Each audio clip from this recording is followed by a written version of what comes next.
सुप्रभात विद्यार्थियों, मैं राजनाथ राम विद्या विहार इंटर कॉलेज सलारपुर के यूट्यूब चैनल में आप लोगों का स्वागत एवं अभिनंदन है। आज हम लोग रघुवंश महाकाव्यम के श्लोक नंबर 56 से प्रारंभ करेंगे। इसके पहले हम लोग पढ़ चुके हैं। आइए देखिए श्लोक नंबर। भवान अपि इदम परवान अवैति महान ही यत्न तव देवदारव स्थातुम योक्तुम न अर्हत अशक्यम अग्रे विनाश रक्षम स्वयं अक्षतेन। भवान अपि इदम परवान अवैति महान ही यत्न तव देवदारव स्थातुम योक्तुम न अर्हति शक्यम अग्रे विनाश रक्षम स्वयमेव अक्षतेन। अब आइए देखिए इसकी व्याख्या, संदर्भ। इसका संदर्भ होगा प्रस्तुत श्लोक महाकवि कालिदास द्वारा रचित रघुवंश महाकाव्यम के द्वितीय सर्ग से अवतरित है। पहले हम संदर्भ लिखेंगे। प्रस्तुत श्लोक महाकवि कालिदास द्वारा रचित रघुवंश महाकाव्यम के द्वितीय सर्ग से अवतरित है। इसके बाद अब व्याख्या देखिए। परवान दूसरों के अधीन, परवान माने दूसरों के अधीन। भवान आप माने भी, इदम अवैति यह जानते हैं। दूसरों के अधीन आप भी यह जानते हैं। ही क्योंकि तो माने आपने महान यत्न बहुत प्रयत्न पूर्वक देवदार वृक्ष की रक्षा किए हैं।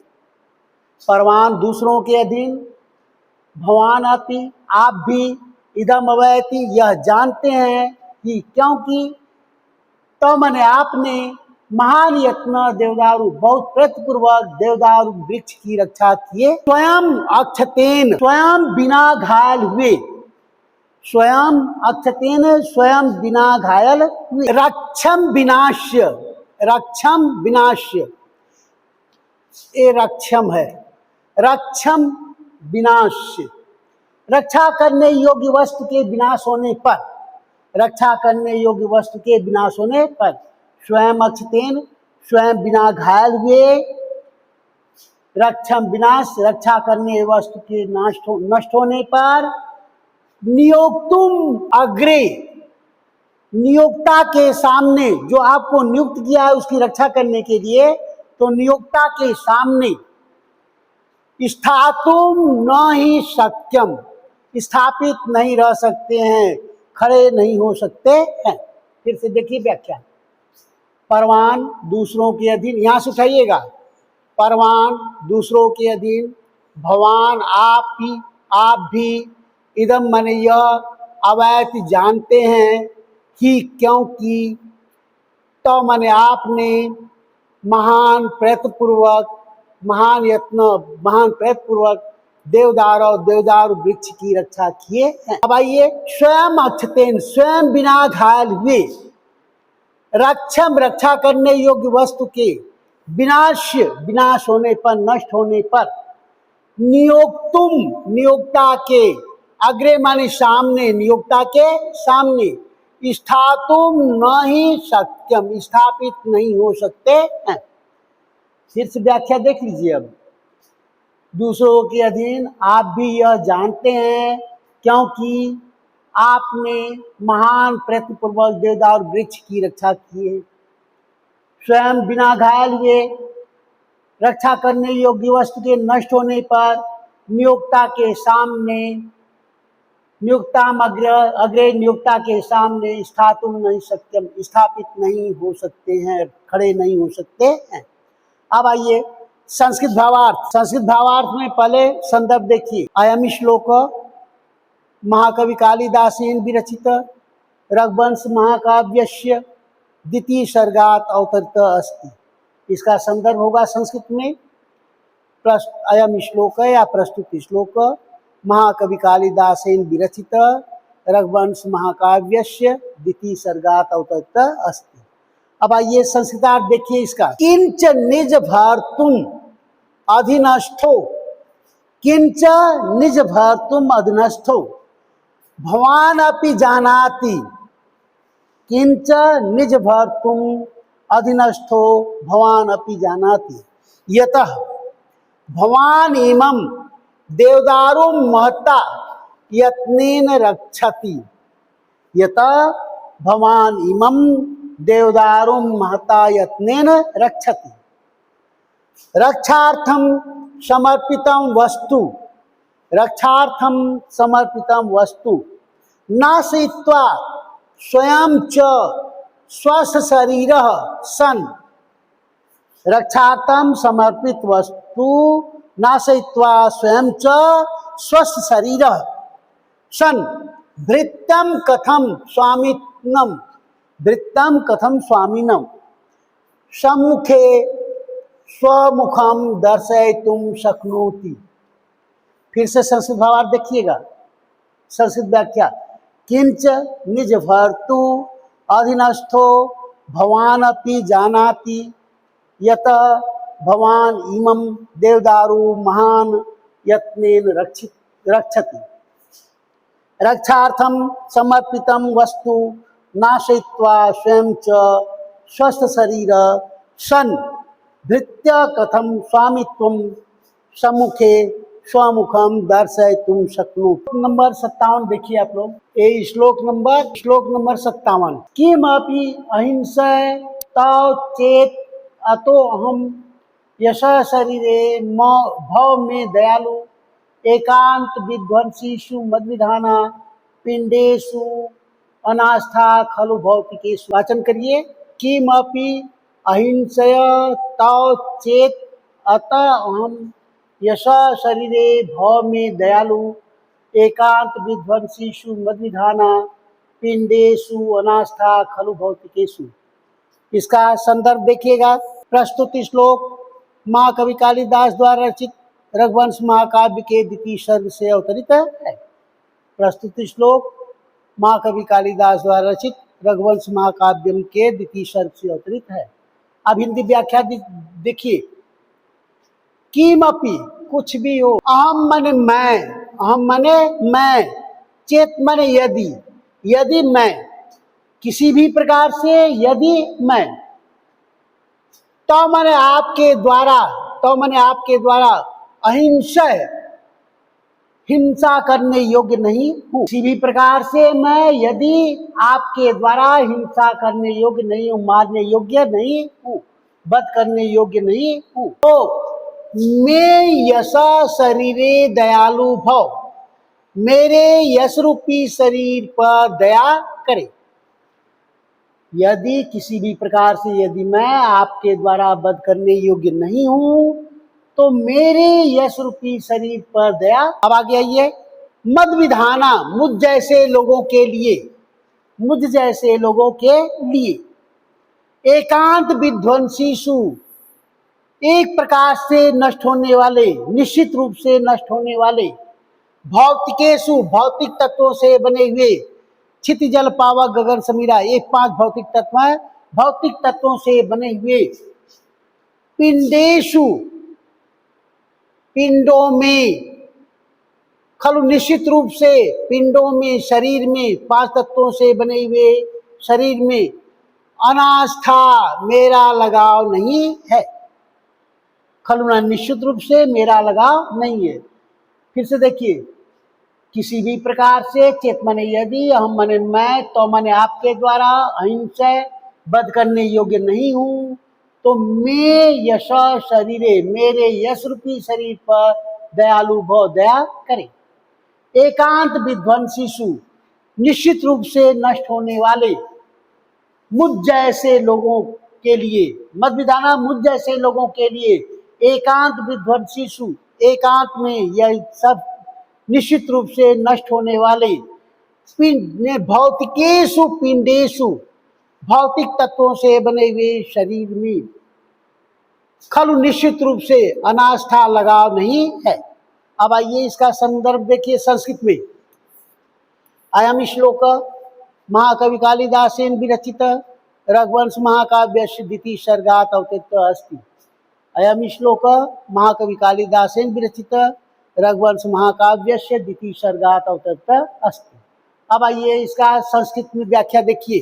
किंच यदि अहम केनचित कारणेन, किंच यदि अहम केनचित कारणेन अबध्य अस्मि, किंच यदि अहम केनचित कारणेन अबध्य अस्मि तर्हि मे यश शरीरे दयालु भूत्वा, तर्हि मे यश शरीरे दयालु भूत्वा तदैव त्रायस्व रक्त मांस स्थित निर्मितम शरीरेण अपेक्षया, रक्त मांस स्थित निर्मितीन शरीर अपेक्षया अहम स्वकीर्ति रूपम शरीरम, अहम स्वकीर्ति रूपम शरीरम बहुतरम आदरणीयम मन्ये, स्वकीर्ति अहम स्वकीर्ति रूपम शरीरम बहु आदरम रमणीयम मन्ये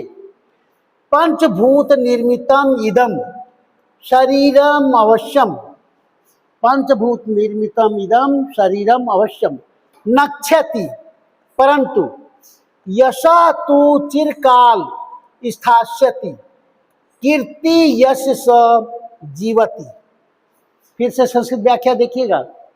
किंच यदि अहम केनचित कारणेन अबध्यस्मि तर्हि मे यशा शरीरे दयालु भूत्वा तदेव त्रायस्व रक्त मांस स्थित निर्मित शरीरे अपेक्षया अहम स्वकीर्ति रूपम शरीरम बहुतरम आदरणीयम मन्ये पंचभूत निर्मितम इदम शरीरम अवश्यम नश्यति परंतु यशा तु चिरकाल स्थास्यति कीर्ति यश स जीवति। अब अगला श्लोक देखिए, श्लोक नंबर 58, श्लोक नंबर 58। संबंधम अभाषण पूर्वम आहु वृत्त स्व न संगतयो बनान्ते तद्भूतनात् न अर्हसि त्वं संबंधिनो में प्रलयम विहु। संबंधम अभाषण पूर्वम आहु वृत्त स्व न संगतयो बनान्ते तद्भूतनात् न अर्हसि त्वं संबंधिनो में प्रलयम विहंतुम। इसका हिंदी में संदर्भ देखिए। प्रस्तुत श्लोक महाकवि कालिदास द्वारा रचित रघुवंश महाकाव्य के द्वितीय सर्ग से अवतरित है। प्रस्तुत श्लोक महाकवि कालिदास द्वारा रचित रघुवंश महाकाव्य के द्वितीय सर्ग से अवतरित है। अब आइए हिंदी व्याख्या देखिए। संबंधम संबंध, संबंधम संबंध, आभाषण पूर्वम आहु बातचीत के दौरान पहले हो जाता है, पहले बातचीत के दौरान हो जाता है। संबंध दो लोगों का संबंध पहले बातचीत के दौरान हो जाता है। स्व माने वह संबंध, स्व माने वह संबंध, दो माने हम दोनों का, बनाते बन के बीच में, स्व न संगतयो वह हम दोनों का संबंध, बनाते वृत्त बन के बीच में हो गया है, वह हम दोनों का संबंध बन के बीच में ही हो गया है। तद तब भूतनाथ हे शिव के सेवक सिंह, तो मने आप मी मुझ संबंधिनों संबंधी के, मुझ संबंधी के प्रलयम विहंतुम न अर्हसि प्रार्थना को अस्वीकार नहीं कर सकते हो। फिर से देखिए व्याख्या हिंदी।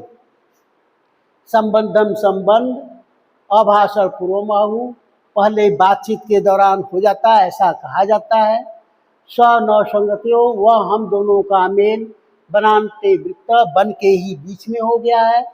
तब भूतनाथ हे शिव के सेवक सिंह, तो मने आप मैं संबंधिनों मुझ संबंधी के प्रणयम प्रार्थना को विहंतुम न अर्हसि अस्वीकार नहीं कर सकते हो, अस्वीकार नहीं कर सकते हो।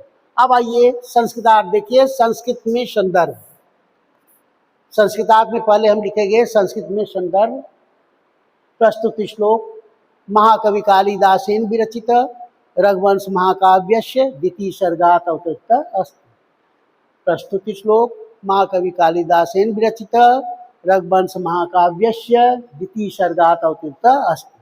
अब आइए संस्कृत व्याख्या देखिए। संस्कृतार्थ यत परस्पर आलापजन्य, यत परस्पर आलापजन्य बातचीत से उत्पन्न, जन्य माने उत्पन्न, तो यत परस्पर आलापजन्य सख्यम भवति तत् आवयो कानने मिलितयो जातम, तत् आवयो कानने मिलितयो जातम अतएव अहम तव मित्रम अस्मि, अतएव अहम तव मित्रम अस्मि। तस्मात् कारणात् मित्रस्य मम प्रार्थना, तस्मात् कारणात् मित्रस्य मम प्रार्थना भवता न अस्वीकारस्यो। फिर से देखिए, यत् परस्पर आलापजन्यम सख्यम भवति तत् आवयो कानने मिलितयो जातम अतएव अहम तव मित्रम अस्मि। तस्मात् कारणात् मित्रस्य मम प्रार्थना भवता न अस्वीकारस्यो। अब आगे आइए श्लोक नंबर 59। श्लोक नंबर 59। तथा इति गाम उक्तवते दिलीप सद्य प्रतिष्ठम विमुक्त बाहु स्वन्यस्त शस्त्रो हरे स्वदेहम उपानयत पिंडम इव आमिष्यम। तथा इति गाम उक्तवते दिलीप सद्य प्रतिष्ठम विमुक्त बाहु स्वन्यस्त शस्त्रो हरे स्वदेहम उपानयत पिंडम इव आमिष्यम। इसका संदर्भ होगा प्रस्तुत श्लोक महाकवि कालिदास द्वारा रचित रघुवंश महाकाव्य के द्वितीय सर्ग से अवतरित है। प्रस्तुत श्लोक महाकवि कालिदास द्वारा रचित रघुवंश महाकाव्य के द्वितीय सर्ग से अवतरित है। अब आइए व्याख्या देखिए। तथा इति ऐसा ही हो, गाम उक्तोते, गाम माने उस सिंह के कहने पर, तथा इति ऐसा ही हो, ऐसा गाम उक्तोते उस सिंह के कहने पर, हरे उस सिंह के कहने पर, स्व माने वह राजा दिलीप, स्व माने वह राजा दिलीप, तद्य माने तुरंत, प्रतिष्ठा में विमुक्त बाहु बंधनों से मुक्त भुजा वाला होकर, बंधनों से मुक्त भुजा वाला होकर, स्वदेहम नस शस्त्रो, अस्त्र और शस्त्र को त्याग कर, स्वदेहम अपने शरीर को, आमिष्यम पिंडम इव मांस के पिंड की तरह, मांस के लोथड़े की तरह, मांस के पिंड की तरह उपानयत अर्पित कर दिए। फिर से देखिए, तथा इति उस राजा दिलीप, उस राजा सिंह के द्वारा, तथा इति ऐसा ही हो, गामुक्ते उस सिंह के कहने पर, दिलीप राजा दिलीप तुरंत प्रतिष्ठा में विमुक्त बाहु बंधन से मुक्त भुजा वाला होकर, नष्ट शस्त्रों अस्त्र और शस्त्र को त्याग कर, स्वदेहम अपने शरीर को, आमिष्यम पिंडम इव उपानयत मांस के पिंड की तरह बनाकर अर्पित कर। ऐसा ही हो उस सिंह के कहने पर, तथा इति गामुक्तोते हरे, ऐसा ही हो उस सिंह के ऐसा कहने पर, राजा दिलीप तुरंत, सद्य में तुरंत, प्रतिष्ठा में विमुक्त बाहु बंधन युक्त भुजाओं से अलग होकर, स्व माने वह, नष्ट शस्त्र अस्त्र और शस्त्र को त्याग कर, स्वदेहम अपने शरीर को, आमिष्यम पिंडम इव आमिष्य अपने शरीर को मांस के पिंड की तरह बनाकर, हरे उपानयत सिंह को अर्पित कर दिए। अब आइए संस्कृतार्थ। इसका संस्कृत में संदर्भ होगा अयम श्लोक या प्रस्तुत श्लोक महाकवि कालिदासेन विरचित रघुवंश महाकाव्यस्य द्वितीय सर्गात् अवतरित अस्ति। प्रस्तुत श्लोक महाकवि कालिदासेन विरचित रघुवंश महाकाव्यस्य द्वितीय सर्गात् अवतरित अस्ति। अब आइए संस्कृत भावार्थ देखिए। यथा भवान ब्रवीति, यथा भवान ब्रवीति तथैव भविष्यति इति कथयित्वा, यथा भवान ब्रवीति तथा भविष्यति इति कथित्वा प्रार्थनाम इंगीकुर्वते, प्रार्थनाम इंगीकुर्वते सिंहाय दिलीपः परित्यक्त युध आयुध, परित्यक्त आयुध शन निज देहम समर्पितवान। फिर से देखिएगा, यथा भवान ब्रवीति तथैव भविष्यति इति कथयित्वा प्रार्थनाम इंगीकुर्वते सिंहाय दिलीप परित्यक्त आयुध शन निज देहम समर्पितवान। अब आ गया ये श्लोक नंबर 60। तस्मिन् क्षणे पालयतु प्रजानाम उत्पश्यत सिंह निपातम उग्रम अवांग मुखस्य उपरि पुष्प वृष्टि पपात विद्याधरस्त मुक्ता। तस्मिन् क्षणे पालयतु प्रजानाम उत्पश्यत सिंह निपातम उग्रम अवांग मुखस्य उपरि पुष्प वृष्टि पपात विद्याधरस्त मुक्ता। इसका संदर्भ देखिए हिंदी में। प्रस्तुत श्लोक महाकवि कालिदास द्वारा रचित रघुवंश महाकाव्य के द्वितीय सर्ग से अवतरित है। प्रस्तुत श्लोक महाकवि कालिदास द्वारा रचित रघुवंश महाकाव्य के द्वितीय सर्ग से अवतरित है। अब आइए हिंदी व्याख्या देखिए। तस्मिन् क्षणे, उसी क्षण जब राजा दिलीप अपने शरीर को मांस के पिंड की तरह बनाकर उस सिंह को अर्पित कर दिए थे, तो उसी समय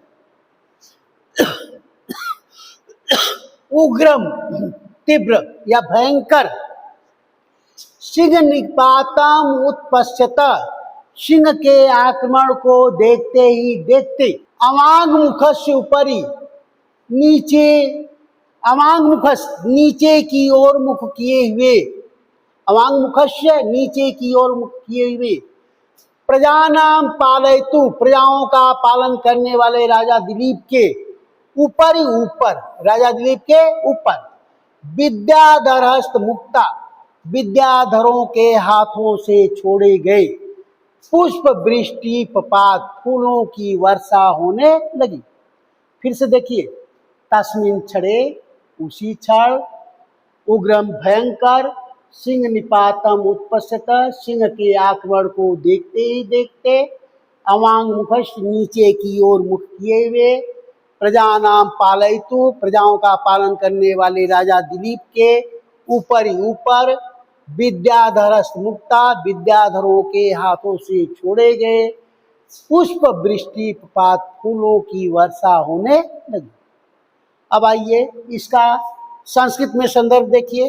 प्रस्तुत श्लोक महाकवि कालिदासेन विरचित रघुवंश महाकाव्यस्य द्वितीय सर्गात् अवतरित अस्ति। प्रस्तुत श्लोक महाकवि कालिदासेन विरचित रघुवंश महाकाव्यस्य द्वितीय सर्गात् अवतरित अस्ति। अब आइए संस्कृतार्थ।